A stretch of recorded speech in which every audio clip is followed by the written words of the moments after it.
कल आप लोगों को कुछ क्वेश्चंस दिए थे, लिखा किसी ने उसको? देखिए, लिखने से ही आपकी प्रैक्टिस आगे बनेगी। मेन एग्जामिनेशन ही क्वालिफाई करना है and that needs practice. Automatically आपकी प्रैक्टिस इंप्रूव करेगी। आंसरिंग करेंगे तो ऑटोमेटिकली आपकी आंसरिंग का जो पैटर्न है, जो स्टैंडर्ड है, वो इंक्रीज होगा। और आंसर्स ही आपको सिलेक्शन देने वाले हैं। जितना बेहतर आंसरिंग होगी उतना आपको सिलेक्शन चांसेस ज़्यादा हैं। आप बहुत कुछ जानते हैं बट सही ढंग से आंसरिंग नहीं कर पा रहे हैं, प्रेजेंट नहीं कर पा रहे हैं, तो it won't give you good marks. तो आंसरिंग करने के लिए फैक्ट्स आना चाहिए, कंसेप्चुअली क्लियर होना चाहिए, प्लस आपको प्रैक्टिस भी करना चाहिए। चेक कराएंगे तो अच्छी बात है, नहीं चलाएंगे कोई बात नहीं है, वो आप ऑटोमेटिकली जितनी बार आप लिखेंगे उसका स्टैंडर्ड आपका बढ़ता जाएगा। एनीवे, जरा लिखिए तो, who is Ram Tirath Singh Rawat and why he is in news? What is the constitutional dilemma before him? Resigned. क्यों resigned? Why he has resigned?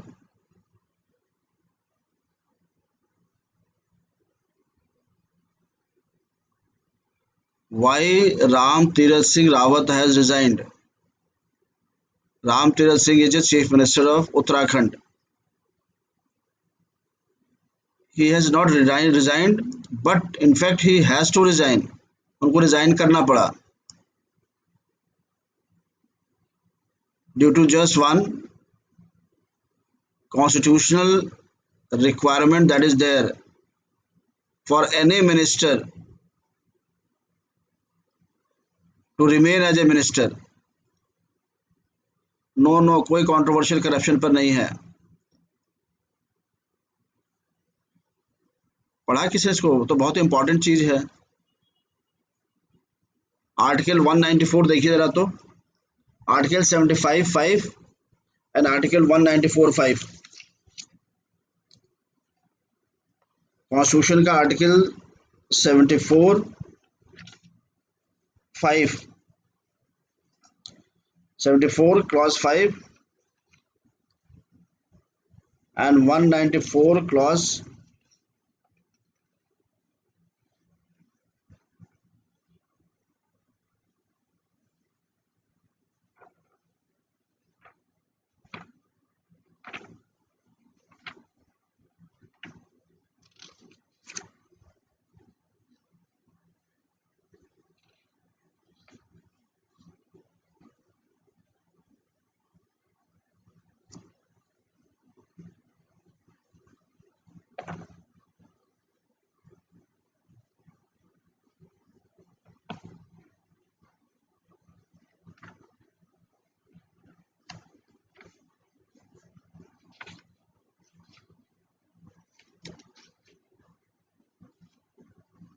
देखिए,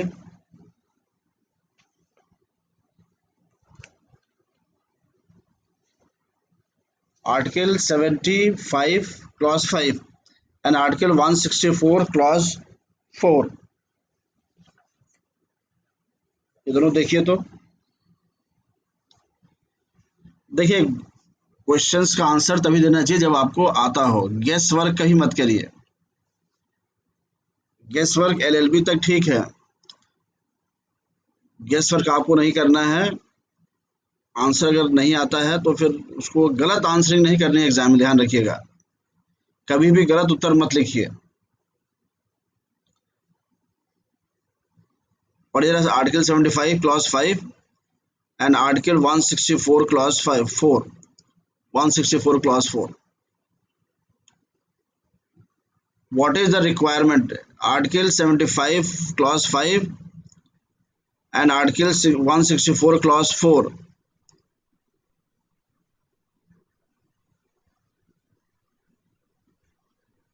provides the requirement for a person to be minister in the union cabinet at the center in Article 75 Clause 5 and 164 Clause 4 for any minister to remain minister in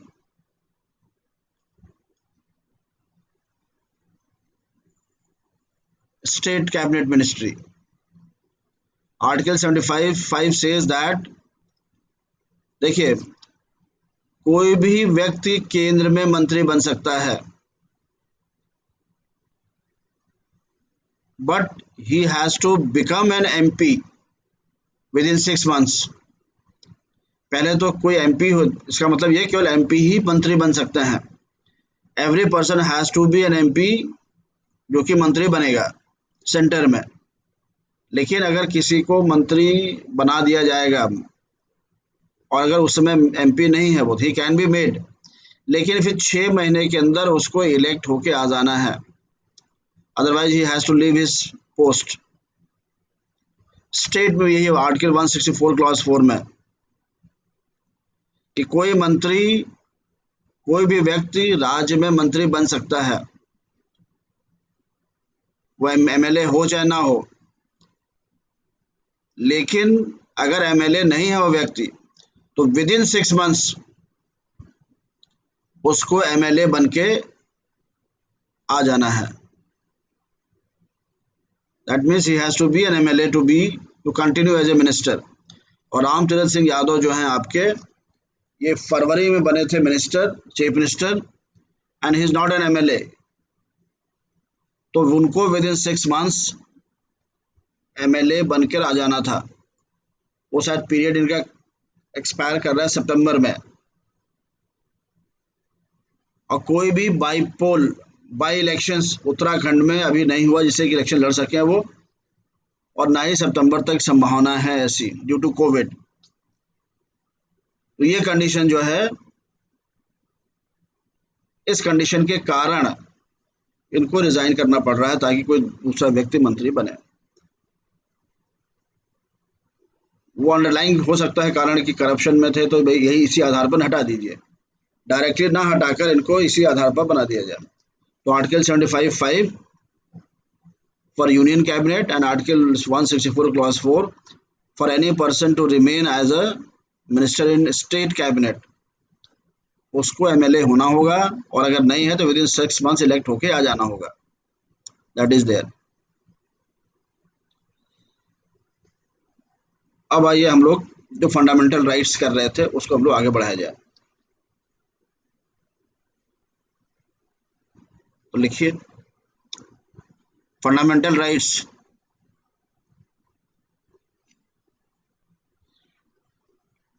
part 3 of the constitution.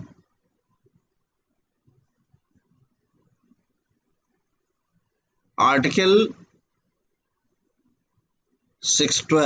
12 to article 35, अनुच्छेद 12 से 35 तक ये fundamental rights है.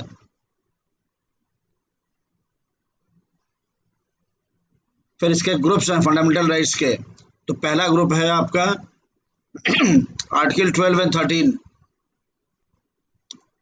Article 12 and 13 is the first group,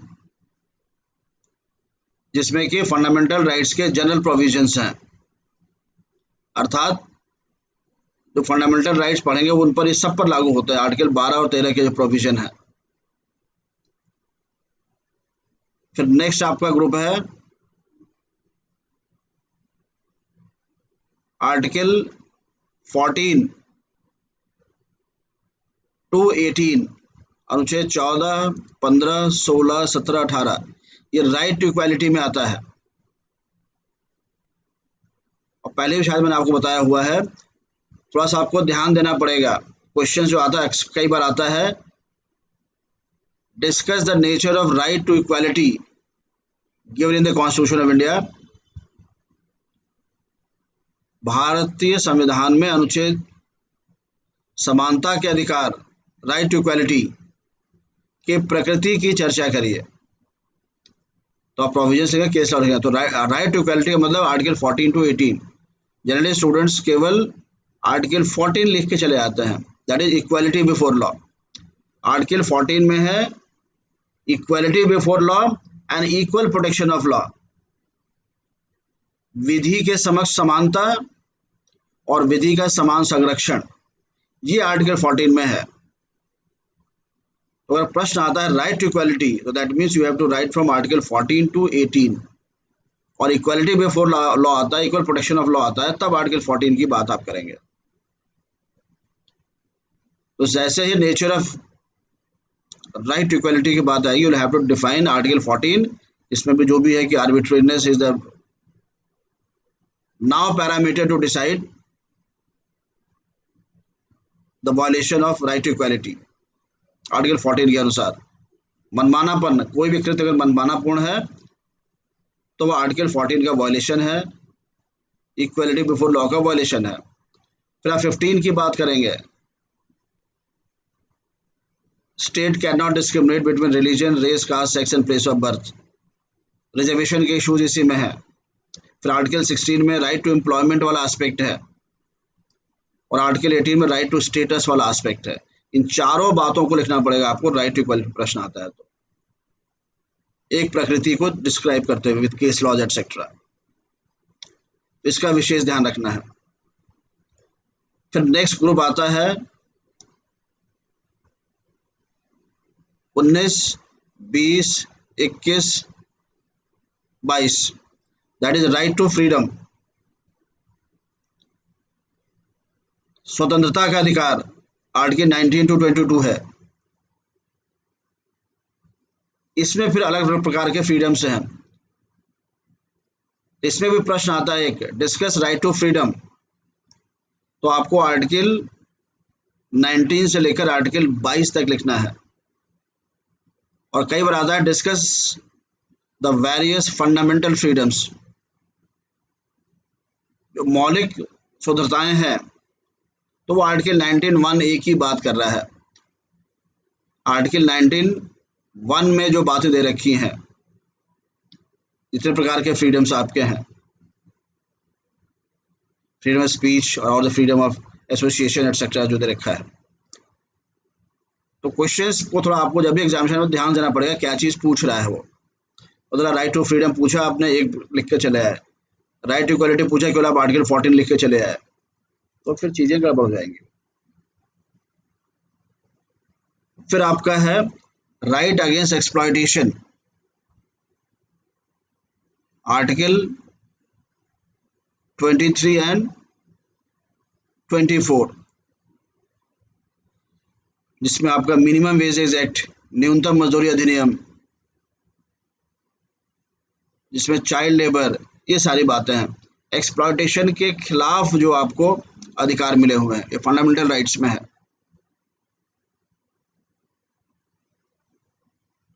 उसके बाद फिर आपका आता है राइट टू रिलीजन, आर्टिकल 25 से 28। और जब हम लोग कंसेप्ट डिस्कस कर रहे थे सेकुलरिज्म का, तो उसमें फिर ये बात हम लोग डिस्कस किया था कि what is definition of secularism in our country, India as a secular state, इसका क्या मतलब है, and how this is maintained by our constitution,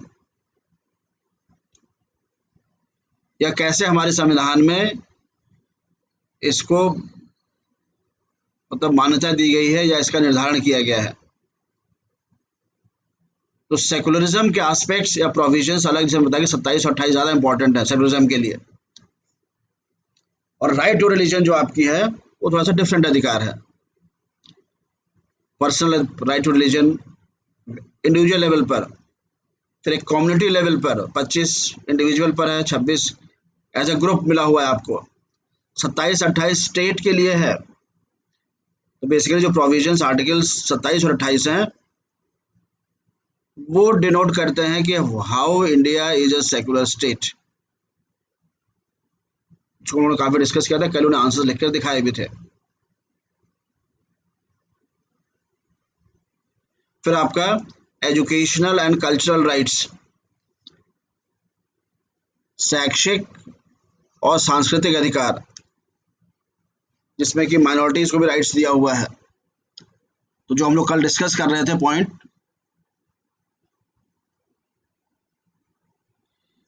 कि हमारे संविधान में फंडामेंटल राइट्स जो रखे गए हैं उसका आधार क्या है। तो दो आधार बताया था मैंने आपको, कि हमारे फ्रीडम फाइटर्स इस बात से पूरी तरह अवगत थे, दे न्यू, कि किस प्रकार से स्टेट अपने नागरिकों को प्रताड़ित कर सकता है, डिक्टेटरशिप कर सकता है। इसलिए स्टेट की टायरेनी, राज्य की प्रताड़ना से नागरिकों को बचाना आवश्यक है, क्योंकि अंग्रेज बहुत प्रताड़ित करते थे। तो वो कारण था कि फंडामेंटल राइट्स विधिवत हमारे यहाँ लिखा गया है कि स्टेट के अगेंस्ट प्रोटेक्ट करना सिटीजन्स को। और चूंकि हमारे यहाँ डिफरेंट रिलीजन्स हैं, डिफरेंट कल्चर्स हैं, डिफरेंट कास्ट हैं, रीजन्स हैं, तो वन मेजॉरिटी का रूल ना चले, मेजॉरिटी जो चीज़ों को हो निर्धारित ना करे, माइनॉरिटीज़ के राइट्स पर असर ना पड़े। तो ये मिनिमम गारंटी भी हमने कॉन्स्टिट्यूशन में ही दे दिया है। These rights are not dependent on the outcome of any elections. चुनाव के परिणाम पर इन अधिकारों पर असर नहीं पड़ेगा। इसलिए हमारे कॉन्स्टिट्यूशन ने ही संरक्षण दे रखा है, कोई भी आए कोई भी जाए, कोई भी आए कोई भी जाए, उससे हमारे कॉन्स्टिट्यूशन या इस फंडामेंटल राइट्स पर असर नहीं पड़ता है। आपका 29 और 30। फिर आपका अगला ग्रुप है राइट टू कॉन्स्टिट्यूशनल रेमेडीज।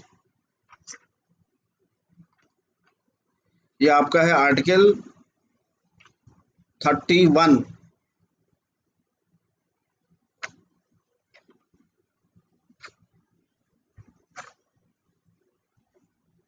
देखिए क्या टाइटल दिया हुआ है इसका,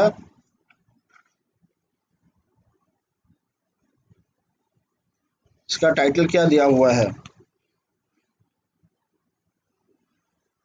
उसके बाद आपका दिया हुआ है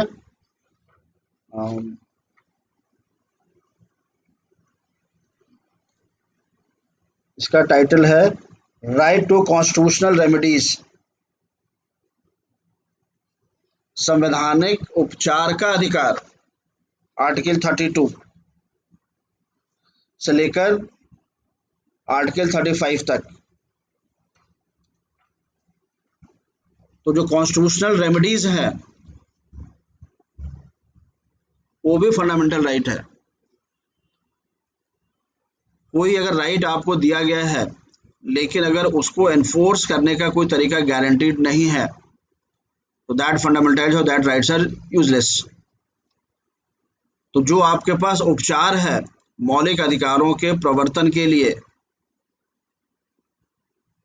अपने मौलिक अधिकारों को पाने के लिए जो आपको अधिकार दिया गया आर्टिकल 32 में, वो भी एक फंडामेंटल राइट है। That can not be taken away.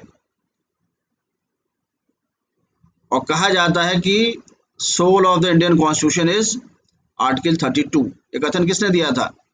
Who said this? कई बार एग्जाम्स में आता है।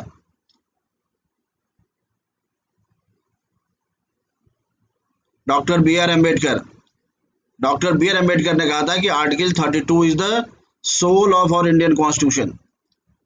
और आर्टिकल 32 में क्या है?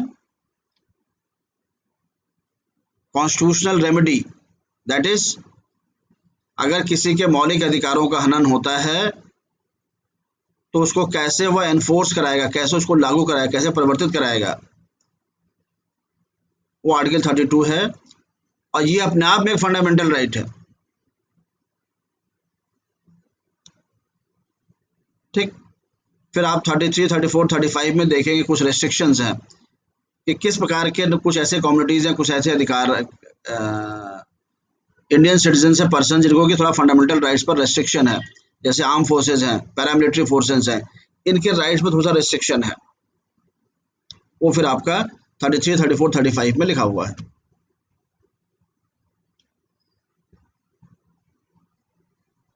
अब जरा तीन बातें जरा इसको आपको ध्यान रखना होगा इसमें। ये तो फंडामेंटल राइट्स आपका ठीक हो गया। आर्टिकल 12 से 35 और इतने ग्रुप्स मैंने बता दिए। अब इसमें आर्टिकल 31 जिसमें कि राइट टू प्रॉपर्टी था, इस राइट टू प्रॉपर्टी को फंडामेंटल राइट्स के कैटेगरी से हटाकर इसको भी कॉन्स्टिट्यूशनल राइट बना दिया गया है बाय 44th अमेंडमेंट एक्ट 1978 का 44वें संशोधन अधिनियम 1978 से। जो राइट टू प्रॉपर्टी संपत्ति का अधिकार आर्टिकल 31 में था, उसको मौलिक अधिकार के दायरे से पार्ट 3 से हटा दिया गया है और अब उसको एक कॉन्स्टिट्यूशनल राइट्स की श्रेणी में, अधिकार अभी भी है वो, लेकिन फंडामेंटल राइट नहीं है, वो केवल एक संवैधानिक अधिकार है जो आर्टिकल 300 क्लॉज ए में दिया हुआ है। अब यहाँ एक चीज आपको जानना है, व्हाट इज इट्स इम्पैक्ट, इसका इफेक्ट क्या है। फंडामेंटल राइट आर्टिकल 31 जो पार्ट 3 में था उसको वहां से निकालकर 300 कैपिटल ए में रख दिया गया है। तो इसका लीगल इम्पैक्ट क्या है, क्यों ऐसा किया गया, इसका क्या इम्पैक्ट है, तभी आपको फंडामेंटल राइट्स का रियल महत्व और फंडामेंटल राइट का डिफरेंस पता लगेगा बाकी राइट से। ठीक, एक तो इस बात समझना है आपको। दूसरा जो आर्टिकल 14 में रूल ऑफ लॉ है, हमारे इंडिया, हम लोग बार बार कहते हैं कि India is governed by rule of law, Bharat में विधि का शासन है, लेकिन ये कहाँ पर नियम है ये, where it has been said that India shall be governed by rule of law, ये कहाँ कहा गया है कि भारत में विधि का शासन है। तो अक्सर आता है discuss rule of law and how it has been incorporated in our Indian constitutional system। विधि का शासन क्या है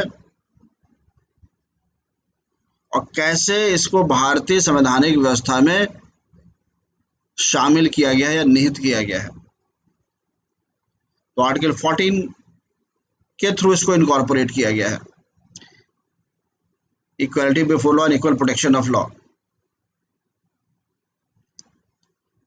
तो इस एस्पेक्ट को आपको जानना है क्योंकि सबसे ज़्यादा प्रश्न भी आते हैं आर्टिकल 14 पर और जनरल चीज़ों पर भी आपको इसकी आंसरिंग करनी है। और एक जो तीसरा ग्रुप आपको बताना मैं प्रयास कर रहा था मैं, article 31A, article 31B and article 31C।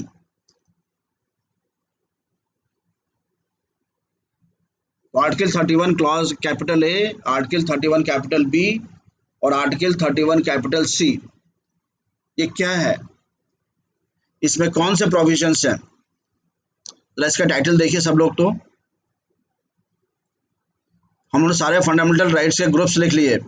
Article 12-13 general provisions, 14 से 18 right to equality, right to freedom आपको 19 से 22 तक, राइट अगेंस्ट एक्सप्लॉयटेशन 23 और 24, राइट टू रिलीजन आपका 25 से 28,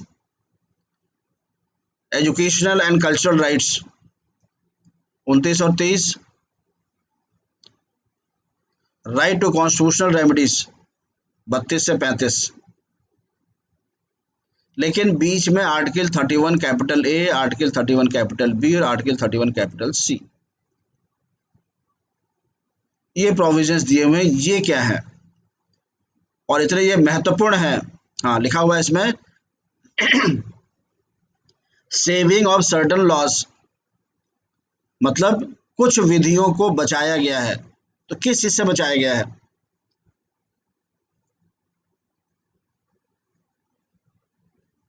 और आप देखेंगे कि इतना महत्वपूर्ण प्रोविजंस है ये। पूरे इंडियन इक्वालिटी सिस्टम या पूरे इंडियन आप कह सकते हैं कि इकोनॉमिक सिस्टम की व्यवस्था का निर्धारण आर्टिकल 31A, 31B, 31C, जैसे फंडामेंटल राइट्स जो हैं, मौलिक अधिकारों ने हमारे देश में पॉलिटिकल फ्रीडम और पॉलिटिकल डेमोक्रेसी को स्टैब्लिश किया है। मौलिक अधिकारों ने हमारे देश में राजनीतिक स्वतंत्रता और राजनीतिक लोकतंत्र को स्थापित किया है। लेकिन हमारे देश में इकोनॉमिक डेमोक्रेसी को भी स्थापित करने का निरंतर प्रयास चल रहा है एज ए वेलफेयर स्टेट, जिसमें कि article 31 capital A, article 31 capital B और आर्टिकल 31 कैपिटल सी, इसका विशेष महत्व है। और आज हम लोग पढ़ेंगे उसको पाएंगे कि बहुत इंपॉर्टेंट भी है।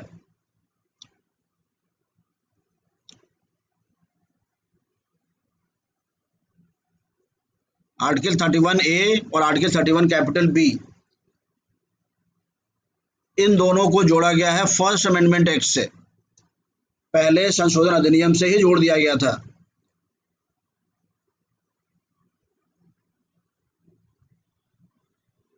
और आर्टिकल 31 सी जो आपका है वो 25वें संशोधन अधिनियम 25th अमेंडमेंट एक्ट। और आप अक्सर एक प्रश्न सुनते होंगे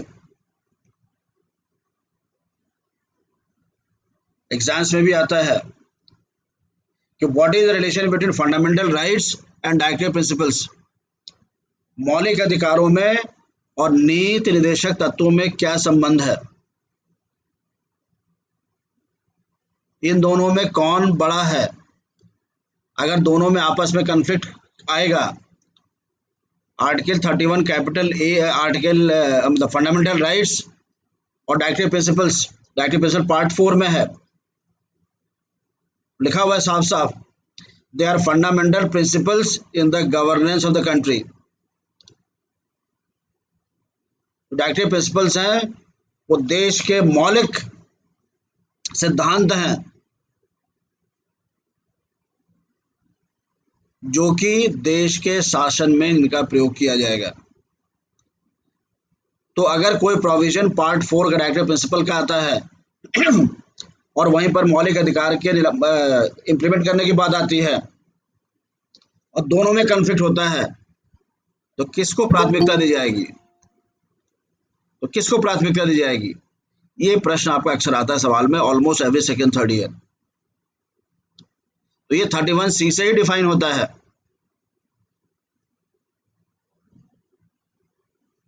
और 31 सी की भी कॉन्स्टिट्यूशनैलिटी चैलेंज हुई थी, जिसका कि निस्तारण केशवानंद भारती केस में हुआ है।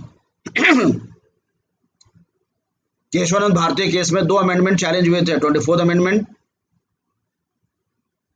जिससे कि कॉन्स्टिट्यूशनल सुप्रीमेसी, संविधान की सर्वोच्चता का विषय निर्धारित किया गया था। और फिर 25th अमेंडमेंट में 31 सी की बात आई थी, चैलेंज हुई थी कि फंडामेंटल राइट्स बड़े हैं कि मौलिक अधिकार बड़े हैं कि डायरेक्टिव प्रिंसिपल्स बड़े हैं। तो कोर्ट ने कहा था there shall be a harmonious construction between fundamental rights and directive principles. उसके बाद फिर एक बार 42nd अमेंडमेंट के द्वारा मौलिक अधिकारों को ऊपर कर दिया, डायरेक्टिव प्रिंसिपल्स को ऊपर कर दिया गया था। तो एक फेमस केस आपका मिनर्वा मिल केस, स्टेटमेंट लिख लीजिए जो Minerva mill case, fundamental rights and directive principles are on the same bed rock.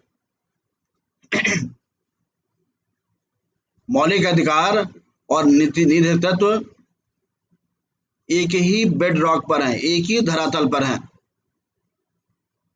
And they are supplementary and complementary to each other, और ये एक दूसरे के पूरक हैं, ये व्यवस्था। तो article 31 capital A, article 31 capital B, article 31 capital C, ये बहुत ही इंपॉर्टेंट, जिन्होंने कि फंडामेंटल राइट्स, डायरेक्टिव प्रिंसिपल्स और कल्याणकारी राज की इस अवधारणा को बहुत ज़्यादा एक तरीके से स्थापित कर दिया। तो कैसे क्या क्या सिस्टम था वो इसी से डिफाइन होना है। प्लस आप देखते हैं कि कुछ राज्य इंदिरा साहनी केस में ये नियम है कि आरक्षण 50% से ज़्यादा नहीं होगा, फिक्स कर दिया, लेकिन तब भी कई राज्यों में आरक्षण 50% से ज़्यादा है, तमिलनाडु एक्सेट्रा में। उसको आधार बनाया गया है आर्टिकल 31 कैपिटल बी। और आप कई बार देखें कई राज्य सरकारें आरक्षण के नियम को 31B का सहारा लेती हैं। 31B है 9 शेड्यूल के लिए। फर्स्ट अमेंडमेंट एक्ट से 31B जोड़ा गया और 9 शेड्यूल जोड़ा गया, 9वीं अनुसूची जोड़ी गई। इसका कुछ खास पर्पस जो हम लोग डिस्कस खास पर्पस था, तो 9 शेड्यूल में डालने का प्रयास किया जाता है रिजर्वेशन पॉलिसी को। तो आर्टिकल 31A, 31B और 31C saving of certain loss, जितने महत्वपूर्ण फंडामेंटल राइट्स के प्रोविजन है उतने ही महत्वपूर्ण ये 31A, 31B और 31C एग्जामिनेशन की दृष्टि से भी और पूरे फंडामेंटल राइट्स को समझने की दृष्टि से भी इंपॉर्टेंट चीजें। आर्टिकल 31B के कंटेक्स्ट में जुडिशियल रिव्यू का प्रश्न आता है।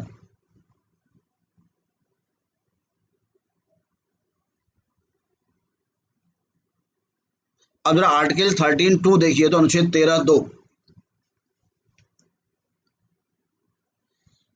अनुच्छेद 13(2) क्या लिखा हुआ है? इसका बेसिक मतलब ये है कि राज्य ऐसा कोई कानून नहीं बनाएगा जो कि मौलिक अधिकारों का हनन करे। तो यही है आर्टिकल 13(2) ही फंडामेंटल राइट्स को बाकी राइट्स से अलग करता है।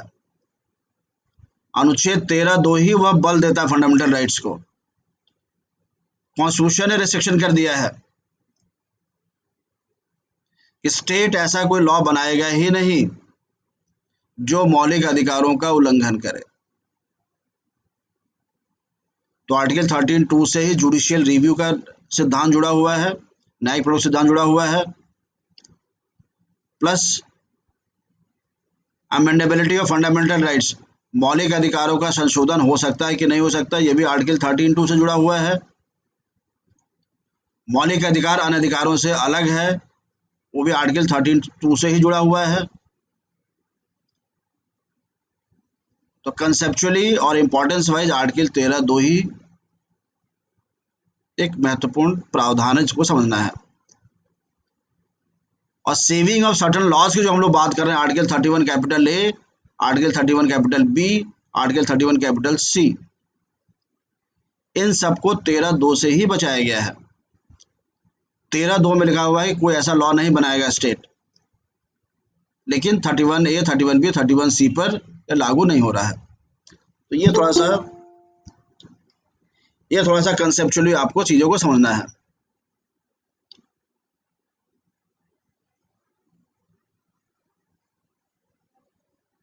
तो फंडामेंटल राइट्स का मैंने आपको बेसिक स्ट्रक्चर बता दिया कि कौन से मुद्दे उसमें स्टडी करने हैं, बाकी डिटेल जो हम लोग करते हो तो करेंगे प्रोविजन वाइज वगैरह एक्सेट्रा, लेकिन कंसेप्चुअली जो बातें फंडामेंटल राइट्स से जुड़ी हुई हैं इन पहलुओं को आपको डिस्कस करना पड़ेगा।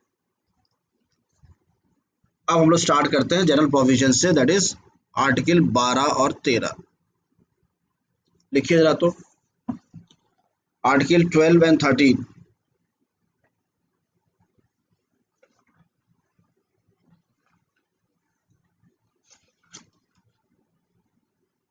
पार्ट 3 फंडामेंटल राइट्स, लिखा हुआ जनरल, ऊपर पहला टाइटल दे रखा है जनरल। तो जनरल प्रोविजंस में फंडामेंटल राइट्स के अनुच्छेद 12 और 13 आते हैं,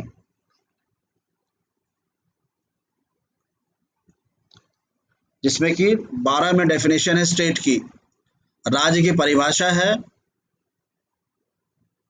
और 13 में क्या दिया हुआ है, लॉज इनकंसिस्टेंट विद और इन डेरिवेशन ऑफ फंडामेंटल राइट्स, ऐसे कानून जो मौलिक अधिकारों के अगेंस्ट में है, जो मौलिक अधिकारों के विरुद्ध है, ये अनुच्छेद 13 का है। अनुच्छेद 13 ही मैंने बताया, बार बार कह रहा हूँ आपसे कि उसी आर्टिकल 13 ने ही फंडामेंटल राइट्स को बाकी राइट्स से अलग कर रखा है, एक स्पेशल स्टेटस दे रखा है फंडामेंटल राइट्स को। तो आर्टिकल 12, 13 ऐसे जनरल प्रोविजंस हैं जो कि सारे फंडामेंटल राइट्स पर अप्लाई होंगे। बाकी जो राइट्स हैं वो तो आपके फिक्स राइट्स हैं ही, लेकिन 12, 13 जो है हर एक के साथ अप्लाई होंगे। जैसे आपका आईपीसी में है general exceptions, right to defence जो है, ये हर एक के साथ अप्लाई होते हैं, जनरल डिफेंस आईपीसी वाले सारे ऑफेंसेस के साथ। ऐसे ये 12-13 हर एक के साथ अप्लाई होता है।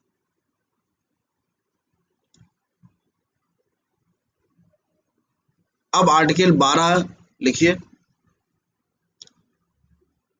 आर्टिकल 12 लिखिए, पहला पॉइंट लिखिए, मौलिक अधिकार राज्य के विरुद्ध प्राप्त हैं। Fundamental rights are available against the state.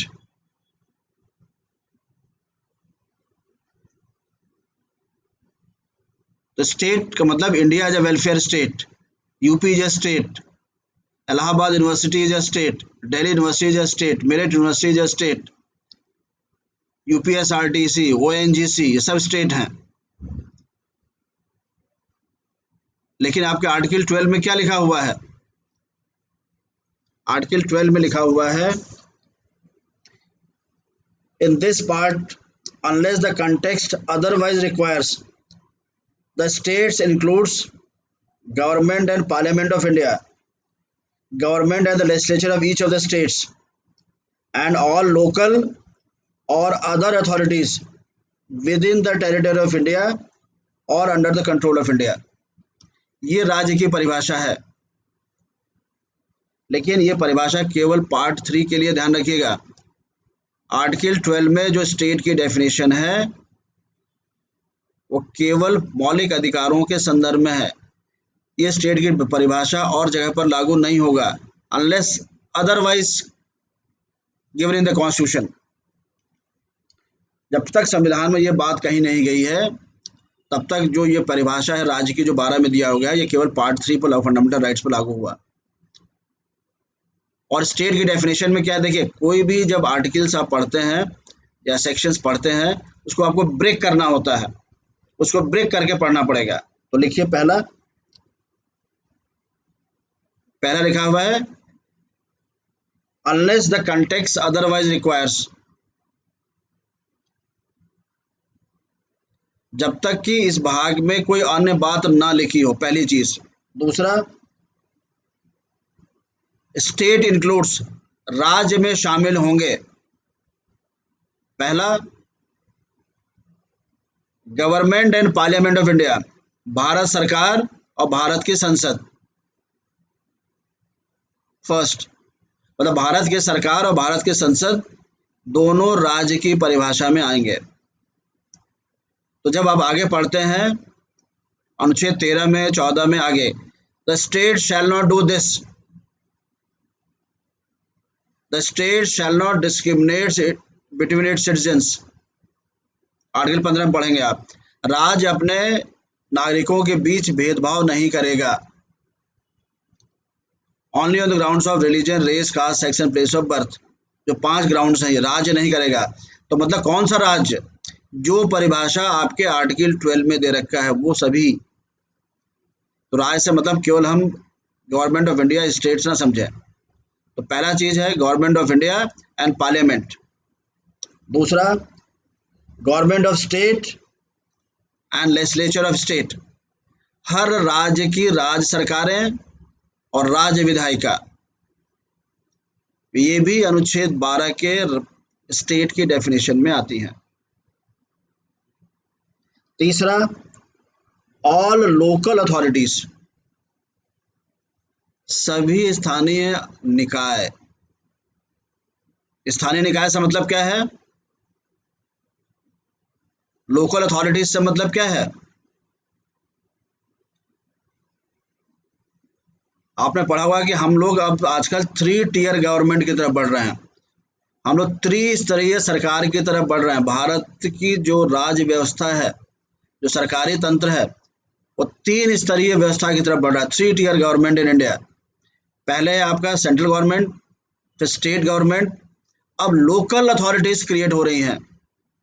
मतलब पंचायत, गांव में पंचायत और शहरों में म्यूनिसिपैलिटीज, जो कि 73rd और 74th अमेंडमेंट से लाए गए, जिनके लिए भारतीय संविधान में 11th शेड्यूल और 12th शेड्यूल जोड़ा गया है। भारतीय संविधान में 11वीं और 12वीं अनुसूची जोड़ी गई है। उनमें क्या है? उनमें वो विषय दे रखे हैं जिन पर कि ये लोकल अथॉरिटीज नियम कानून बनाएंगे। जैसे 7th शेड्यूल में लिखा हुआ है ना, स्टेट गवर्नमेंट, सेंट्रल गवर्नमेंट। 7वीं अनुसूची की लिस्ट 1 में है संघ सूची, इसमें कि केंद्र सरकार। लिस्ट 2 में क्या है, स्टेट की सूची, जिसमें राज्य सरकारें बनाएंगी, विधायिका बनाएंगी। और थर्ड जो है समवर्ती सूची। उसी प्रकार से 11th शेड्यूल पर पंचायतें बनाएंगी नियम कानून। 12th शेड्यूल में म्यूनिसिपैलिटीज बनाएंगी। तो जितनी भी लोकल अथॉरिटीज हैं वह भी स्टेट की डेफिनेशन में आएंगे। हम लोग इतना एम्फेसाइज इसलिए कर रहे हैं क्योंकि आप सबको मालूम है fundamental rights are available against the state. मौलिक अधिकार राज्य के विरुद्ध प्राप्त हैं। मौलिक अधिकार आपको प्राइवेट पर्सन के खिलाफ अवेलेबल नहीं है, क्योंकि अगर प्राइवेट पर्सन आपके खिलाफ कुछ करता है, अगर एक व्यक्ति किसी नागरिक के खिलाफ कोई इलीगल काम करता है अगेंस्ट द लॉ, तो उसको बचाने के लिए स्टेट है। अगर आपके घर पर कोई कब्जा करता है तो उससे बचाने के लिए स्टेट है, पुलिस है। लेकिन अगर पुलिस ही कब्जा करने लगे तो आपके लिए कॉन्स्टिट्यूशन के फंडामेंटल राइट से बचाने के लिए अगेंस्ट द स्टेट, राज्य के थ्रू। इसलिए स्टेट की definition exam point of view से और सारे फंडामेंटल राइट्स को समझने की दृष्टि से आपके लिए इंपॉर्टेंट है। तो स्टेट डेफिनेशन में पहला चीज है government of India and parliament. दूसरा government of state and state legislature. तीसरा है लोकल, ऑल लोकल अथॉरिटीज, सभी स्थानीय निकाय या प्राधिकार, जिसमें पंचायतें और म्यूनिसिपैलिटीज आती हैं। सब कोई भी फंडामेंटल राइट्स के खिलाफ कुछ नहीं कर सकता है। उसके बाद जो सबसे महत्वपूर्ण चीज है, और अदर अथॉरिटीज अथवा अन्य प्राधिकार। इसको कंट्रोल कर लीजिए, इसको अंडरलाइन कर लीजिए, और अदर अथॉरिटीज। तो 4 कैटेगरीज के फंक्शनरीज हैं, 4 कैटेगरी की बॉडीज हैं, 4 कैटेगरीज के संगठन हैं जो कि अनुच्छेद 12 में स्टेट की डेफिनेशन में आते हैं, राज्य की परिभाषा में आते हैं, जिसके खिलाफ की हर व्यक्ति को, हर नागरिक को मौलिक अधिकार प्राप्त है। अगर ये बॉडीज कोई भी कार्य करती हैं जो कि नागरिकों के मौलिक अधिकार के विरुद्ध है, फंडामेंटल अगेंस्ट में है, तो आपके पास इनके खिलाफ जाने के लिए, अपने बचाव के लिए न्यायालय में आप जा सकते हैं, जो कॉन्स्टिट्यूशनल रेमेडीज है अनुच्छेद 32 में। कोई भी अगर ये काम करते हैं तो।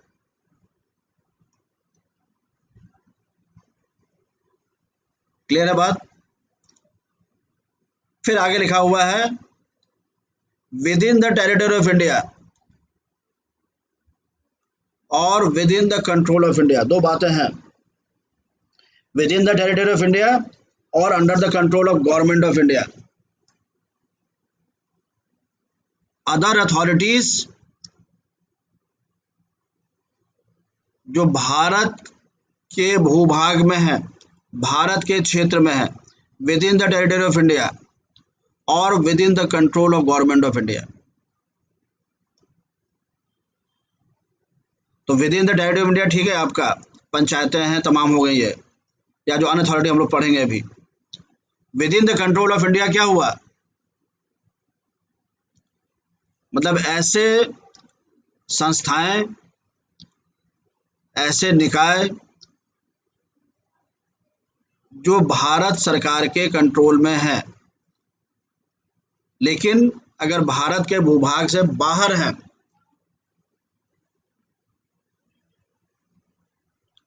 जैसे आपकी एम्बेसीज हैं, जो आपकी एम्बेसीज विदेशों में होती हैं, अमेरिका में, इंग्लैंड में, हर देश में होता है, वो अगर किसी मौलिक अधिकार का हनन करते हैं किसी अपने एम्प्लॉय कर्मचारी का, तो वो अथॉरिटी भारत में नहीं है, लेकिन with in control government of India है।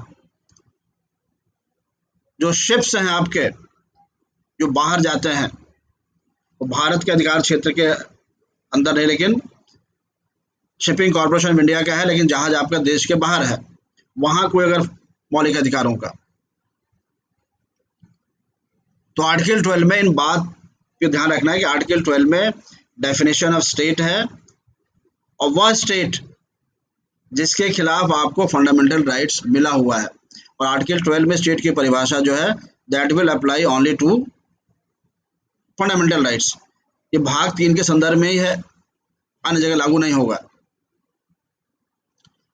और स्टेट की डेफिनेशन में क्लियर है, government of India and parliament. दूसरा, government of state and state legislature, राज्य सरकार, राज्य विधायिका। तीसरा, ऑल लोकल्स अथॉरिटीज। तो लोकल अथॉरिटी क्या होगी, बता दिया आपको, पंचायतें, म्यूनिसिपैलिटीज, ये सारे अब लोकल अथॉरिटी कहे जाते हैं। चौथा लिखा हुआ है अदर अथॉरिटीज, अन्य प्राधिकार। यही सबसे महत्वपूर्ण है, इसी की व्याख्या करनी है, इसी को आर्टिकल 12 में समझना होता है और इसी पर आपके एग्जाम्स आते हैं।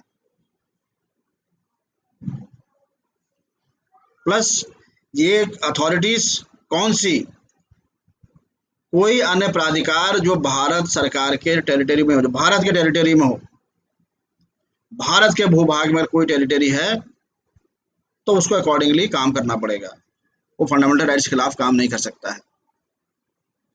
या फिर other authority with in the control of government of India, राज्य के नहीं, भारत सरकार के अधीन कोई भी। तो बताइए, जैसे एम्बेसीज गवर्नमेंट ऑफ इंडिया के अंदर में है, भारत अपनी सेनाएं या भारत अपने कंटिजेंसीज कई चीजें बाहर भेजता है,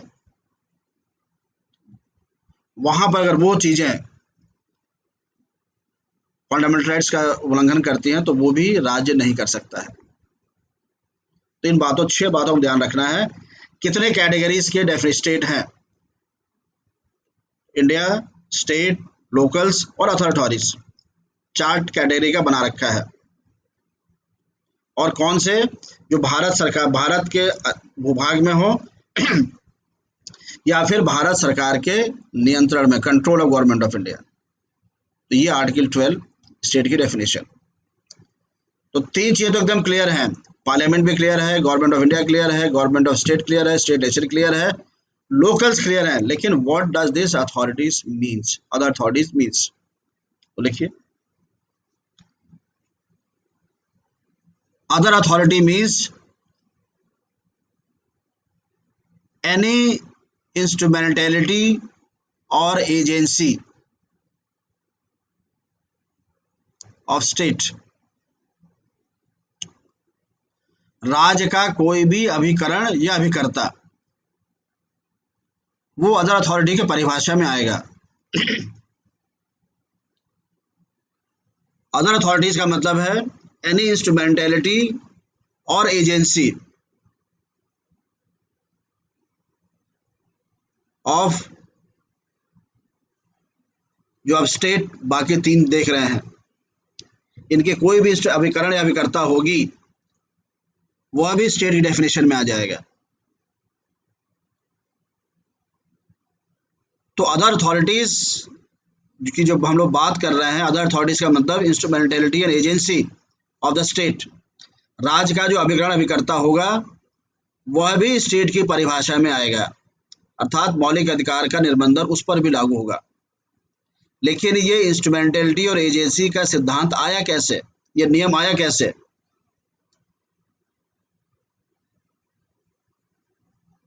other authority means instrumentality and agency is result of judicial interpretation. Other authority का जो न्यायिक इंटरप्रिटेशन किया गया, न्यायालय ने जो इसका व्याख्या किया, उसके बाद आज की तारीख में ये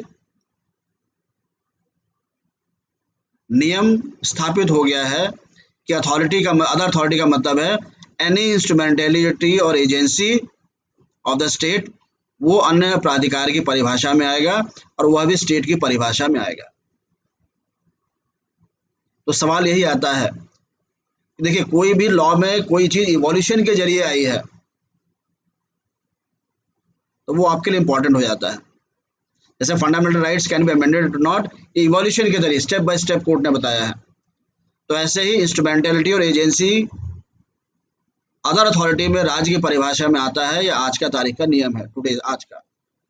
लेकिन ये अचानक नहीं आया, इसने कई केस लॉज के जरिए धीरे धीरे करके जाके अब बात स्थापित हुई है कि इंस्ट्रूमेंटेलिटी और एजेंसी को कहा जाएगा स्टेट, और कौन इंस्ट्रूमेंटेलिटी और एजेंसी होगा इसको भी न्यायालय ने व्याख्या कर दिया। कैसे कैसे निर्धारित करेंगे कि इंस्ट्रूमेंटेलिटी और एजेंसी कौन है?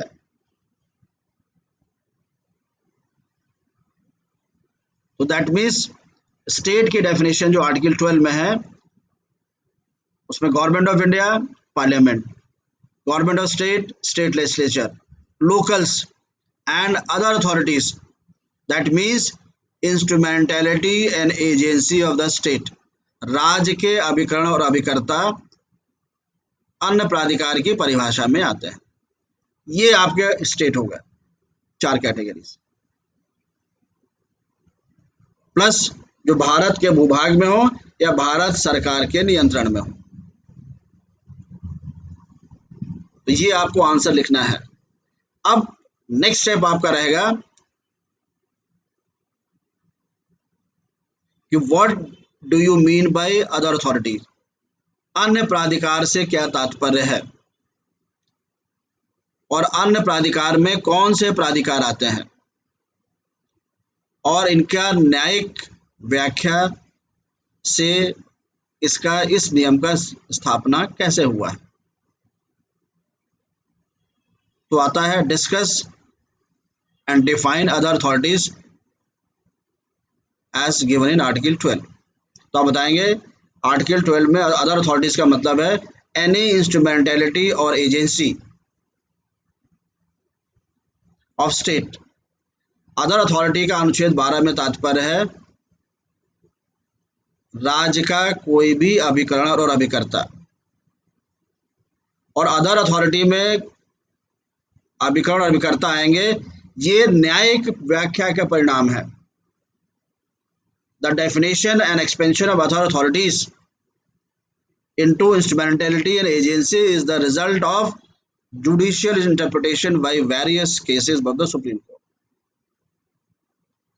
तो कैसे हम लोग इंस्ट्रूमेंटेलिटी एजेंसी तक पहुंचे ये आपको पढ़ना पड़ेगा, अदरवाइज आर्टिकल 12 में स्टेट है। क्लियर।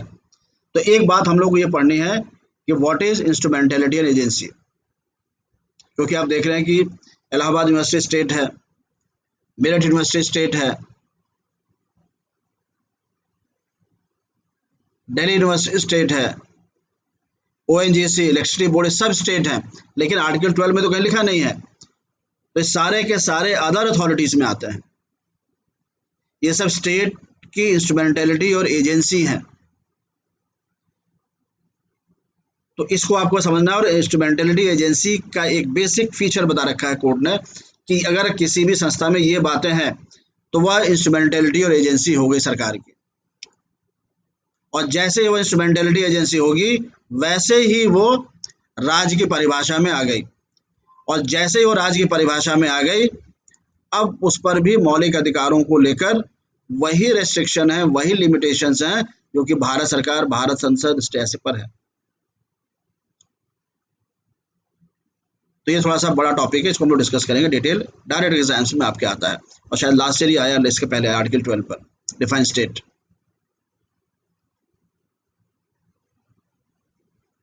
एक चीज तो ये आपका जैसे इसरो है, इसरो अदर अथॉरिटी में आता है, ओएनजीसी,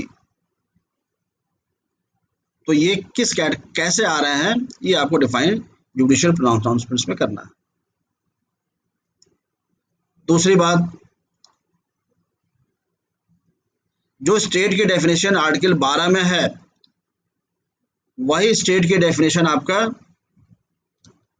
आर्टिकल 36 में, देखिए जरा, तो आर्टिकल 36 या 37 में क्या है,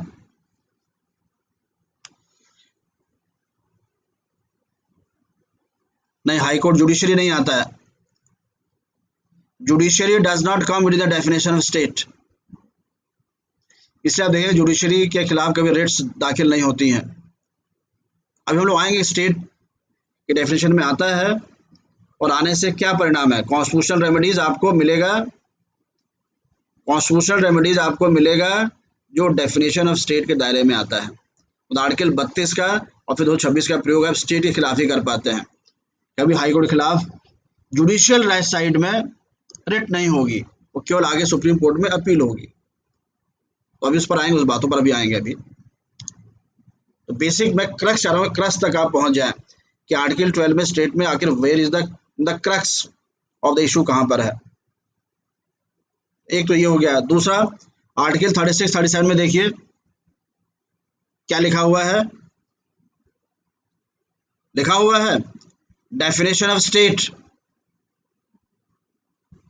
जो भाग 3 में, जो आर्टिकल 12 में डेफिनेशन ऑफ स्टेट है, वही पार्ट 4 पर भी लागू होगा। मतलब जो स्टेट की डेफिनेशन फंडामेंटल राइट के कंटेक्स्ट में है, वही डेफिनेशन पार्ट 4 के कंटेक्स्ट में लागू होगा, भाग 4 जो है उस पर लागू होगा। Directive principles of state policy, राज्य के नीति निर्देशक तत्व। तो कौन सा राज्य? जो आर्टिकल 12 में दिया हुआ है। जो आर्टिकल 12 में स्टेट की परिभाषा में जितने भी आएंगे लोग आएंगे, सबको पार्ट 4 को फॉलो करना पड़ेगा। डायरेक्टिव प्रिंसिपल सिद्धांत दिए हुए उसको फॉलो करना पड़ेगा। तो आर्टिकल 12 की डेफिनेशन फंडामेंटल राइट्स के लिए भी वही है और डायरेक्टिव प्रिंसिपल्स के लिए भी वही है। यहाँ तक क्लियर है? अब आइए आर्टिकल 1 में, तो आर्टिकल 1 में आइए जरा। तो आर्टिकल 1 में भी स्टेट की डेफिनेशन दे रखी है।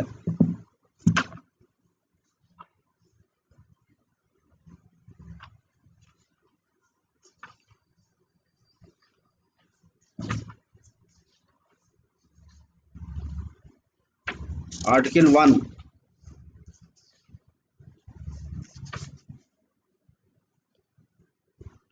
India that is Bharat shall be union of states. यहां पर स्टेट से क्या मतलब है? India that is Bharat shall be union of states.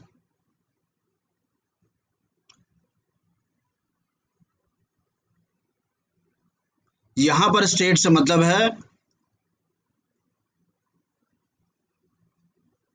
Those bodies which is defined in schedule 1। Article 1 के लिए स्टेट की परिभाषा में वे बॉडीज हैं जिनका के जिक्र शेड्यूल 1 में किया गया है। और शेड्यूल 1 में क्या किया गया है? Name of the states, UP MP, राज्य से कहते हैं आप, प्रांत और यूनियन टेरिटरीज। आर्टिकल 12 में स्टेट की परिभाषा में प्रांत मतलब यूपी एमपी भी आते हैं और यूनियन टेरिटरीज आती हैं। तो यहां पर आर्टिकल 1 की डेफिनेशन अलग है। आर्टिकल 1 में जो स्टेट की परिभाषा है वो अलग है और आर्टिकल 12 में स्टेट की परिभाषा अलग है, जो कि फंडामेंटल राइट्स और डायरेक्टिव प्रिंसिपल्स पर लागू होते हैं। इसलिए इंपॉर्टेंट है स्टेट की परिभाषा। आर्टिकल 1 में भी स्टेट का जिक्र किया गया है। तो आर्टिकल 1 में India shall B union of states, वह स्टेट माना जाएगा जो कि शेड्यूल 1 में दिया हुआ है, जिसमें कि प्रांतों का नाम है यूपी, एमपी, बिहार और यूनियन टेरिटरीज का नाम है। तो आर्टिकल 1 के हिसाब से यूनियन टेरिटरीज और जो आप स्टेट कहते हैं, 28 स्टेट या 29 स्टेट जो भी हैं, इस सब स्टेट की डेफिनेशन में आते हैं आर्टिकल 12 के अनुसार। पौंडीचेरी भी स्टेट है, दिल्ली भी स्टेट है, अंडमान निकोबार भी स्टेट है for the purpose of article 1। तो एक स्टेट तो आपने आर्टिकल 1 में देख लिया और एक स्टेट आपने आर्टिकल 12 में देख लिया, जो कि डायरेक्टिव प्रिंसिपल फंडामेंटल राइट्स पे लागू होगा।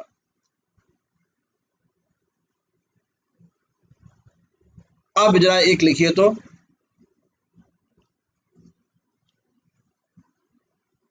इन विच कैटेगरी ऑफ स्टेट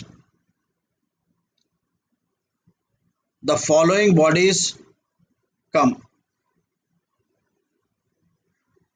निम्नलिखित संस्थाएं राज्य के किस वर्ग में आएंगी?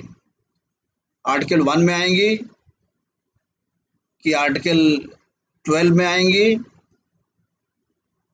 कि एक और स्टेट की परिभाषा आपकी है? लिखिए तो, India as a state, India as a state, Palestine as a state,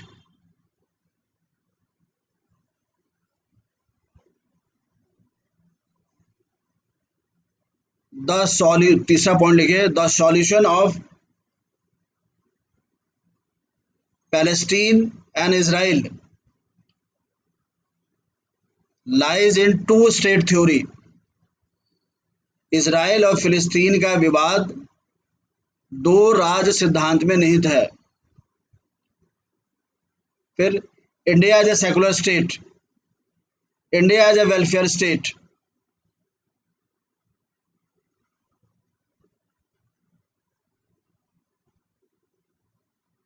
India and Pakistan are two states. फिर आगे लिखिए, Uttar Pradesh, Pondicherry, Allahabad university, Meerut university, Delhi university, ISRO, ONGC. बताइए तो। और Indian embassy in America, Bharat America में जो भारतीय दूतावास है, बताइए किस किस कैटेगरी में आते हैं ये।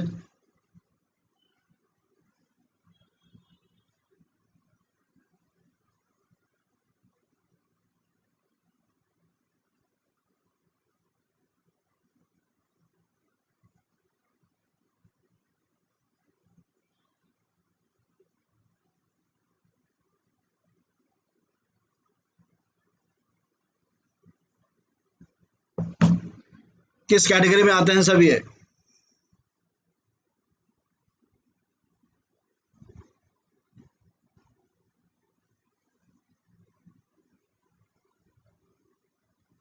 तो कुछ कैटेगरी जो है जो आर्टिकल 12 में आती हैं, कुछ जो है आर्टिकल 1 में आती हैं, जैसे इलाहाबाद यूनिवर्सिटी, मेरठ, दिल्ली, इसरो, ओएनजीसी, सब जो है आर्टिकल 12 में आएंगी। जो अदर अथॉरिटी की परिभाषा है, अन्य प्राधिकार की जो परिभाषा है, क्योंकि ये इंस्ट्रूमेंटेलिटी और एजेंसी है सरकार की, राज्य की। और यूपी, एमपी, बिहार आर्टिकल 1 में जो स्टेट की परिभाषा है उसमें आते हैं। और यूपी, एमपी, बिहार, पुडुचेरी, अंडमान निकोबार जो ये है, ये आर्टिकल 1 में जो स्टेट की परिभाषा है,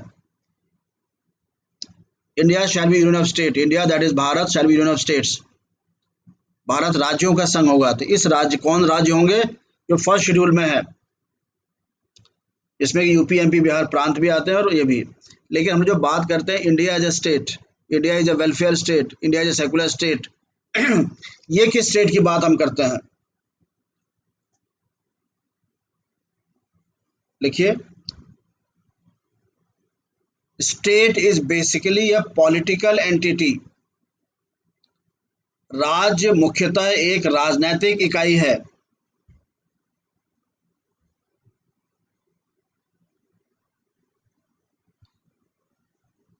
और उसी बॉडी को, उसी समूह को हम लोग पॉलिटिकल स्टेट कहते हैं, जिसमें कि निम्नलिखित लक्षण पाए जाते हैं।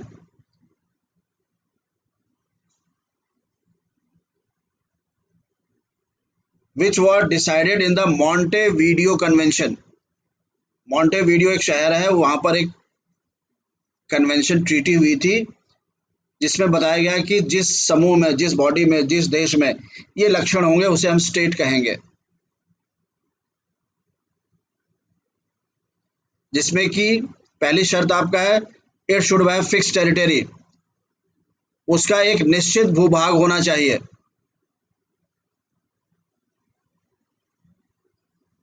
दूसरा, उसकी एक निश्चित जनसंख्या होनी चाहिए, a definite population.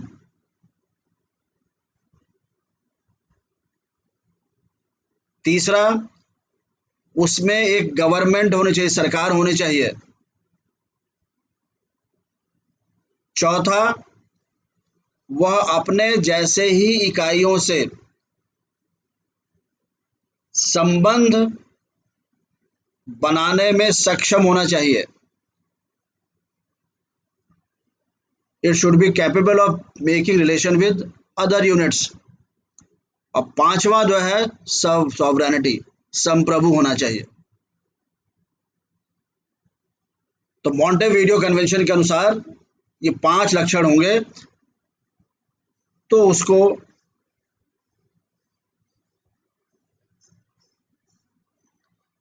Political state कहा जाएगा। टेरिटरी होना चाहिए, पॉपुलेशन होना चाहिए, गवर्नमेंट होना चाहिए, वो अन्य राज्यों से अपने संबंध बनाने में सक्षम होना चाहिए, और सॉवरन संप्रभु होना चाहिए। ये सारी बातें रहेंगी तो उसको आप स्टेट कहेंगे। यूनाइटेड नेशंस में कौन मेंबर बन सकता है? संयुक्त राष्ट्र संघ में वही मेंबर बन सकता है who is a peace loving state, शांति प्रिय राज्य। तो यहां पर जो राज्य की बात है वो जो हमने बताया 5 लक्षण वाला, इंडिया एज अ स्टेट, जब भारत को एक राज्य के रूप में कहते हैं मतलब भारत में 5 लक्षण है। ये यहाँ पर आर्टिकल 12 और आर्टिकल 1 की बात नहीं है। तो आर्टिकल 1 आर्टिकल कॉन्स्टिट्यूशन के कंटेक्स्ट में है, आर्टिकल 12 13 आर्टिकल 12 जो है fundamental right directive principle context में है। लेकिन हम लोग India as a state, India as a welfare state, India secular state जब बात कही जाती है तो पॉलिटिकल एंटिटी, पॉलिटिकल स्टेट की बात की जाती है, जिसमें ये 5 लक्षण है। और इजराइल और फिलिस्तीन का जो कन्फ्लिक्ट है वो इसी पहलू को लेकर है। इजराइल जो है फिलिस्तीन को स्टेट का दर्जा नहीं देना चाहता है, मतलब सॉवरन सारी चीजें रखी हैं, फिलिस्तीन का अपना क्षेत्र भी है, जनसंख्या भी है, सरकार भी है, पीएलए पैलेस्टीनियन अथॉरिटी वहां की सरकार का नाम है, लेकिन सॉवरेनिटी नहीं दिया है, इसलिए वो स्टेट नहीं बन पा रहा है। और बार बार कहा जा रहा है कि जब तक टू स्टेट थ्योरी, 2 राष्ट्र सिद्धांत को पूरा विश्व नहीं मानेगा, दोनों देश नहीं मानेंगे, तब तक ये विवाद नहीं सुलझेगा। मतलब दोनों एक सॉवरन अलग अलग बॉडी बना दी जाए, टू स्टेट थ्योरी। तो एक ये स्टेट आपका है।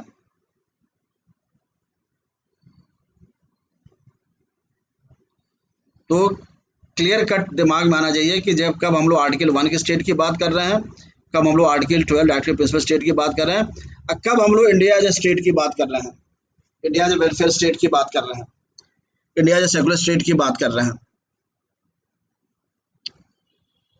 तो अब मेरे ख्याल से आपको स्टेट क्लियर हो गया होगा किस कंटेक्स्ट में क्या है।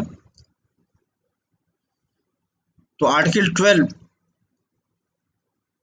जो पहला कंडीशन है फंडामेंटल राइट्स का है कि fundamental rights are available against the state, मौलिक अधिकार राज्य के विरुद्ध प्राप्त हैं। तो कौन सा राज्य? जो आर्टिकल 12 में है। आर्टिकल 12 में क्या है? 4 कैटेगरीज हैं, government of India, parliament, government of state, state legislature, local authorities, और चौथा है अदर अथॉरिटीज। अदर अथॉरिटीज में कौन आएगा? That body which is instrumentality and agency of the government, सरकार के जो अभिकरण और अभिकर्ता हैं वो। और अभिकरण और अभिकर्ता कौन होंगे? ये जुडिशियल इंटरप्रिटेशन से आया है, एक इवोल्यूशन के जरिए आया है, जिसका हम लोग डिस्कस करेंगे कि इस केस लॉ से कैसे कैसे कोर्ट बढ़ा है।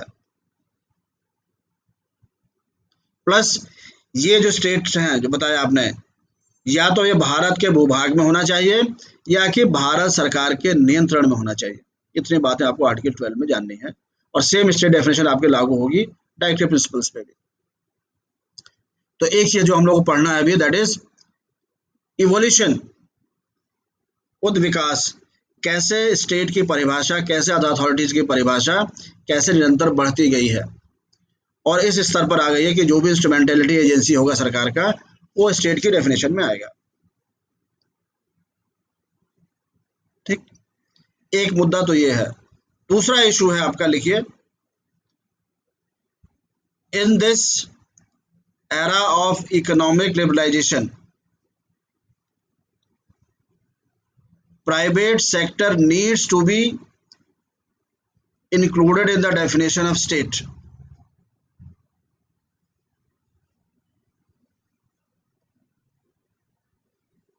आज के आर्थिक उदारीकरण के युग में निजी क्षेत्र को भी आर्टिकल 12 की स्टेट की परिभाषा में लाने की आवश्यकता है। डिस्कस, ये बहुत इस समय मेजर इशू चल रहा है देश में, क्योंकि हर चीज प्राइवेटाइज हो रही है। जेट एयरलाइंस प्राइवेटाइज हो गया, अब वो जब मन करे तब किसी को बाहर निकाल देते हैं, तब किसी को रख लेते हैं। कई आपके सरकारी संस्थाएं प्राइवेट हो जा रही हैं, इंडियन रेल को प्राइवेटाइज करने की बात चल रही है, कई बड़ी बड़ी संस्थाएं प्राइवेटाइज हो जाएंगी। अब फंडामेंटल राइट्स आपको स्टेट के खिलाफ मिला हुआ था और सारी चीजें अब निजी क्षेत्र में जा रही हैं, तो इन मौलिक अधिकारों का अस्तित्व क्या रह जाएगा? ये बेसिकली इशू है, क्योंकि मौलिक अधिकार आपको केवल स्टेट के विरुद्ध मिला हुआ है, राज्य के विरुद्ध। कौन? जो आर्टिकल 12 में है। इसमें प्राइवेट सेक्टर आता नहीं है और देश की सारी चीजें प्राइवेट सेक्टर में जा रही हैं, तो धीरे धीरे तो मौलिक अधिकार हमारे शून्य हो जाएंगे। और मौलिक अधिकार शून्य का होने का मतलब अल्टीमेटली डेमोक्रेसी एंड्स, लोकतंत्र आपका समाप्त हो जाएगा। तो ये सरकारी पहलू में भी और न्यायपालिका में चाह रहा है कि हम लोग को निजी क्षेत्र को भी स्टेट के डेफिनेशन में लाने की आवश्यकता है। कोर्ट ने कहा है ये कि हाँ, लाने की आवश्यकता है, लेकिन इस बात पर हम लोग स्टेप बाय स्टेप विचार करेंगे और यह इवोल्यूशन के जरिए आएगा, यह धीरे धीरे उद विकास के जरिए आएगा, स्टेप बाय फेसेस आएगा। क्योंकि प्राइवेट सेक्टर और पब्लिक सेक्टर का नेचर एकदम अलग होता है। तो जो मापदंड, जो रेस्ट्रिक्शन पब्लिक सेक्टर पर हैं, वो प्राइवेट पर नहीं लगा सकते हैं आप। दोनों का नेचर अलग है, दोनों का पर्पस अलग है, लेकिन इनको लाने की आवश्यकता भी है। ये तो मनमानापन शुरू हो जाएगा देश में। इंडियन रेलवे जो सबसे बड़ा एम्प्लॉयर है हमारे देश का, अगर वो प्राइवेटाइज हो गया तो सारे नागरिकों के तो फंडामेंटल राइट्स गए। तो कैसे उस चीज को प्रोटेक्ट किया जाए, तो ये एक मेजर इशू है इस समय है। तो ये हम लोग का सेकंड टॉपिक होगा जो डिस्कस करेंगे हम लोग, कि कैसे न्यायपालिका ने इस पर देना शुरू किया है। जैसे कोर्ट ने कहा है कि सबसे पहले वे संस्थाएं जो पहले सरकार में थी और प्राइवेट में अब जा रही हैं, पहले तो उनको लाइए आप, वो स्टेट की डेफिनेशन में ही रहेंगे भले प्राइवेटाइज हुए हैं। फिर उसके बाद आगे देखेंगे जो बड़े बड़े प्राइवेट सेक्टर्स हैं उन पर कुछ लिमिटेशन लगाई जाए फंडामेंटल राइट्स की। तो ऐसे करके आपका है ये लीगल इशू है, कॉन्स्टिट्यूशनल इशू है। और आप रिजर्वेशन की बात करते हैं, आरक्षण की भी, कि अब आरक्षण को प्राइवेट सेक्टर में भी लाया जाना चाहिए। तो आरक्षण का प्रावधान तो हमारे आर्टिकल 15 और 16 में है, जो केवल स्टेट में लाया जा सकता है। तो आरक्षण भी अगर आपको देना है प्राइवेट सेक्टर में, तो जब तक उसको स्टेट के डेफिनेशन में नहीं लाएंगे तब तक आरक्षण प्राइवेट सेक्टर में नहीं दे पाएंगे। तो ये हम लोग का दूसरा इशू आपका है। पहले इंस्ट्रूमेंटेलिटी एंड एजेंसी कौन होगा, एवोल्यूशन कैसे हुआ। फिर दूसरा, जैसे क्या कहा गया है, जैसे ही आपका समाज परिवर्तित होगा, देश परिवर्तित होगा, तो लॉ को भी अपने आप को चेंज करना होगा। इसलिए कहा था कि लॉ इज डायनेमिक। लॉ अपने आप को चेंज नहीं करेगा तो लॉ आपका डेड हो जाएगा, लॉ का कोई महत्व तो नहीं रह जाएगा। तो अब अगर हमारी अर्थव्यवस्था या सामाजिक व्यवस्था या देश की व्यवस्था या नीतियां चेंज हो रही हैं, तो इस लॉ को भी अपने आप को धीरे धीरे अडेप्ट करना पड़ेगा नई व्यवस्था से। इसलिए जो सेकंड टॉपिक आपका है कि what is the need of bringing private sector in the definition of state. कारण उसका ये to protect fundamental rights, to enforce fundamental rights, इस मुद्दा। तो ये भी आपका इवोल्यूशन का इंटरप्रिटेशन है। ये दो टॉपिक आपका होगा। आर्टिकल जरा 15(5) देखिए, तो आर्टिकल 15(5) देखिए, अनुच्छेद 15(5). कोई पढ़े तो क्या 15(5) में क्या है?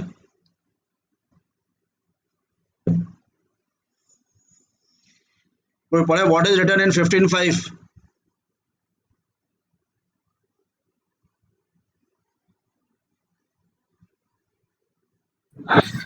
हाँ पढ़िए, पढ़िए पढ़िए 15(5) में क्या Can लिखा I है? speak? हाँ बोलिए। Sir, nothing in this article or in subclause G of clause 1 of Article 19 shall prevent the state from making any special provision by law for the advancement of any socially and educationally backward classes of citizens or of the scheduled caste or the scheduled tribes insofar as such special provisions relate to their admission to educational institutions, including private education institutions, हाँ whether aided or unaided by the state, other हाँ than the minority educational institutions referred to in clause 1 of Article 30. हाँ। अब देखिए 15(5) जो कि किस amendment से आया, अभी अमेंडमेंट जोड़ा गया है। ये प्राइवेट सेक्टर को धीरे धीरे स्टेट की डेफिनेशन में लाना शुरू कर दिया गया है। 15(5) पे आपने देखा कि प्राइवेट इंस्टीट्यूट्स, तो क्यों लाना पड़ा ये? क्योंकि अभी स्टेट डेफिनेशन में नहीं था। बिना इस अमेंडमेंट के प्राइवेट इंस्टीट्यूट्स में आप एजुकेशन इंस्टीट्यूट्स में आरक्षण या सोशल एजुकेशन बैकवर्ड क्लासेस के लिए आरक्षण नहीं कर सकते थे। तो प्राइवेट सेक्टर को लाने की प्रक्रिया धीरे धीरे संविधान में स्टार्ट भी हो गई है और 93rd अमेंडमेंट से लाके इसको जोड़ा भी गया है। तो एक ठोस पहल ऑलरेडी कॉन्स्टिट्यूशन में हो चुकी है, क्योंकि प्राइवेट इंस्टीट्यूट्स पहले नहीं था, अब इसमें आ गया है। तो ये जो हमारा सेकंड पहलू होगा, इसको डिस्कस करना है। और तीसरा पॉइंट लिखिए, कौन से ऐसे फंडामेंटल राइट्स हैं जो प्राइवेट पर्सन के विरुद्ध भी लाए जा सकते हैं। Which fundamental rights are available against private person also. एक सवाल ये। दूसरा, विच रिट, कौन सी ऐसे रिट है जो कि निजी व्यक्ति के खिलाफ भी दायर हो सकती है। इन दो बातों हम लोग को और देखना है। कुछ फंडामेंटल राइट्स प्राइवेट लोगों के खिलाफ भी मिला हुआ अभी भी, जैसे आर्टिकल 17 अनटचेबिलिटी, सोशल रिफॉर्म्स के हैं हिंदू टेम्पल्स में। आर्टिकल 23 और 24 एक्सप्लॉयटेशन वाले जो हैं। तो कुछ राइट्स अभी भी, नॉर्मली नियम यह है कि फंडामेंटल राइट्स स्टेट के विरुद्ध मिला हुआ है, लेकिन कुछ फंडामेंटल राइट्स प्राइवेट पर्सन्स के विरुद्ध भी मिला हुआ है। कुछ रेट्स ऐसी हैं जो कि प्राइवेट पर्सन के खिलाफ भी लाई जा सकती हैं। ये छोटा सा पार्ट है, तीन। तो तीन बातें हम लोग को डिस्कस करनी है, जो कि हम लोग नेक्स्ट टर्न पे करेंगे। किसी और को कुछ पूछना है आज के क्लास में? फंडामेंटल राइट्स में थोड़ा सा आपको टाइम लगेगा सारी चीज़ को डिटेल समझने, क्योंकि फास्ट आप नहीं चल सकें फंडामेंटल राइट्स में। फंडामेंटल राइट्स खत्म होते ही आप जो बाकी प्रोविजन है वो फास्ट चलेंगे हम लोग। क्या प्रश्न था आपका ये?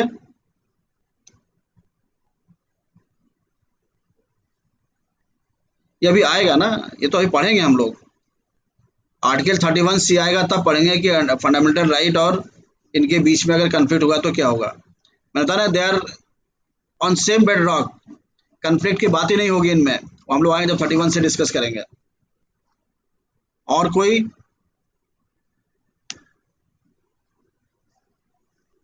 Any questions? तो फंडामेंटल राइट्स में थोड़ा सा आपको टाइम लगेगा। फंडामेंटल राइट्स खत्म होते ही फिर आपका जो बाकी कोर्स है कॉन्स्टिट्यूशन का फास्ट चलेगा। तो जो मैंने तीन प्रश्न बताए, इसको आप लोग पढ़ के आइएगा। इसमें केस लॉज हैं ढेर सारे, केस लॉज का सीक्वेंस भी पढ़ के आइएगा। प्रीलिम्स में इसका सीक्वेंस पूछा जाता है, क्रोनोलॉजी, किस क्रम में ये आए, ये किस क्रम में आए। आर्टिकल 12 की बातें किस क्रम में आई, इंस्ट्रूमेंटेड, ये आपके केस लॉज का भी एग्जाम्स में आता है। राइट टू प्रॉपर्टी को फंडामेंटल राइट से इसलिए जोड़ा गया कि आपने देखा कि फंडामेंटल राइट्स के खिलाफ कोई लॉ नहीं बना सकती सरकार। तो देश में संपत्ति, खासकर लैंड का, भूमि का वितरण, किसी के पास भी कंसंट्रेशन ऑफ लैंड ना रहे। तो भूमि का वितरण सब में बराबर होना चाहिए। लेकिन अगर right to property fundamental right में पहले था 31 में, तो सरकार किसी की संपत्ति ले नहीं सकती थी। तो आर्टिकल 300A में फंडामेंटल राइट से बाहर कर दिया गया, ताकि सरकार अगर किसी संपत्ति लेनी है तो वह कानून बना सके, फंडामेंटल राइट्स उसके आड़े ना है। तो right to property fundamental rights की श्रेणी में था। तो कोई भी लॉ अगर संपत्ति लेने के कंटेक्स्ट में बनाएगी सरकार, तो फंडामेंटल राइट्स उसके आड़े आ जाते हैं, तो फंडामेंटल राइट्स के खिलाफ बना ही नहीं सकते, जो आर्टिकल 13(2) है। अगर कोई चीज अगर फंडामेंटल राइट्स की श्रेणी में है तो सरकार उसको नहीं छीन सकती। तो right to property fundamental right में था, तो किसी भी संपत्ति को लेने का अधिकार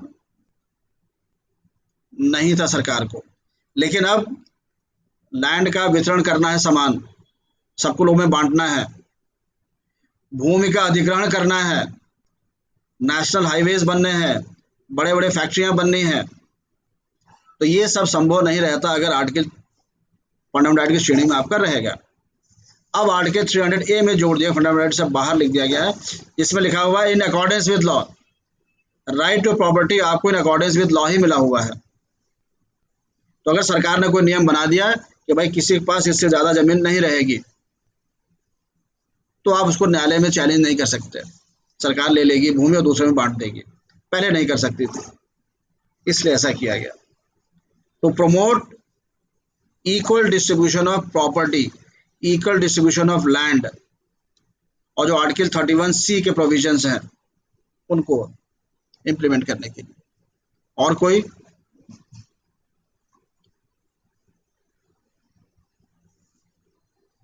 कोई बताइए, किसी को और पूछना है कुछ? कुछ नहीं पूछना है किसी को? ओके, नेक्स्ट क्लास जो आपकी चलेगी that will be on Monday. Monday को आप क्लास चलेगी 7:30 लॉ वाली, और फिर जो आपकी जीएस की भी स्टार्ट हो जाएगी।